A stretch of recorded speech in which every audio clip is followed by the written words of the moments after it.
Veteran of the Week 19, 22 August to 27 August 2022. Lieutenant Colonel William Oswald Smyth.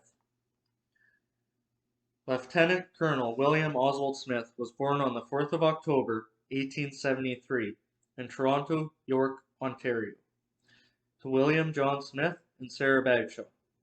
He grew up in Quebec, where he began his long and storied careers in the military, public service, and politics.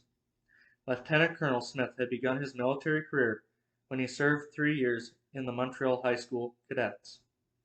He then went on to serve 1 year with the 6th Fusiliers, Montreal, 2 years with the Duke of Connaught Rangers, and 7 years with the 27th Light Horse, where he was the squadron commander of the Swift Current Squadron.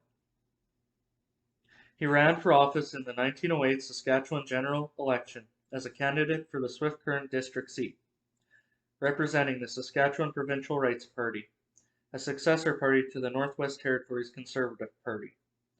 Unfortunately, he lost the election to the Saskatchewan Liberal Party candidate named Walter Scott. He lost by 298 votes, a margin of 63.6% to 36.5%. Lieutenant Colonel Smyth was a lawyer and judge by trade. He was one of the first lawyers and judges in the Swift Current area, as he was appointed as judge of the Swift Current district on the 22nd of August, 1913. Due to his position as a sitting judge, Smyth was unable to go overseas with the 27th Light Horse when war was declared and the unit was mobilized in 1914. The Swift Current Squadron was led overseas by Major Van Allen of Shaunavon. Lieutenant Colonel Smyth then petitioned the Minister of Militia and the Dominion government for permission to raise a Southwest Saskatchewan battalion for overseas duty. The unit he petitioned for would become known as the 209th Overseas Swift Current Battalion. Lieutenant Colonel Smyth received permission to raise the battalion in early February 1916, and was one of the first men to enlist in the new battalion, as he enlisted in the 209th on the 4th of February 1916. Smyth served as the first and only officer commanding of the 209th Battalion during its short operational life, as he had been promoted to the rank of Lieutenant Colonel in October of 1914. This time, when it came time for the 209th to go overseas to England, Lieutenant Colonel Smyth defied the standing order he not proceed overseas, and left with the 209th for Liverpool via Halifax aboard the SS Coronia on the night of the 31st of October / the morning of the 1st of November 1916, arriving in Liverpool on the 11th of November that same year. Like the rest of the men of his battalion, he was transferred to the 9th Reserve Battalion and the General List for quarters, rations, and discipline on the 5th of December 1916 at St. Martin's Plain.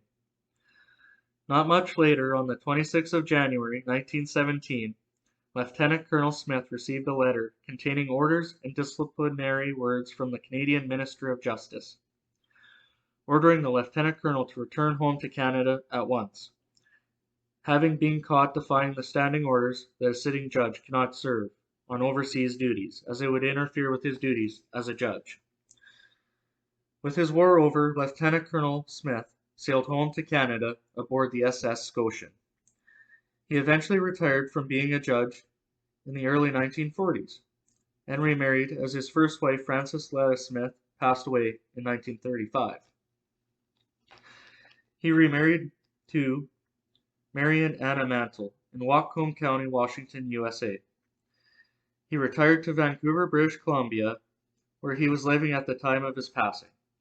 Lieutenant Colonel William Oswald Smyth passed away on the 4th of March, 1947, at the age of 73, due to a myriad of issues such as cystitis, colitis, arteriosclerosis, and complications due to diabetes.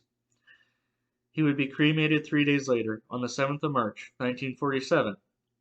This week, we honor the service of one of Swift Current's most prominent citizens, Lieutenant Colonel William Oswald Smyth. Thank you for your service, Lieutenant Colonel Smyth, lest we forget.